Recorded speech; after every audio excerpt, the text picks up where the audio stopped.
Konkretus rūpinimasis konkrečiu žmogumi, jo poreikiais ir reikmėmis, partijos ekonominės politikos pradžia ir galinis punktas.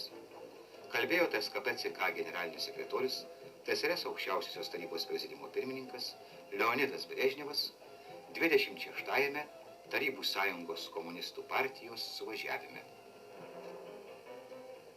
Liaudies vartojimo prekių gyventojams gamyba, paslaugų sferos vystymas – tai svarbiausias partijos rūpestis.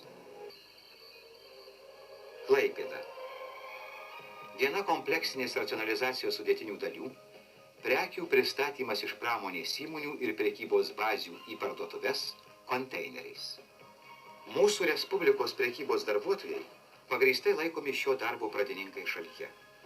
Būtent klaipėdiečiai pirmieji ėmė plačiai bandyti ir diegti konteinerizaciją prekyboje.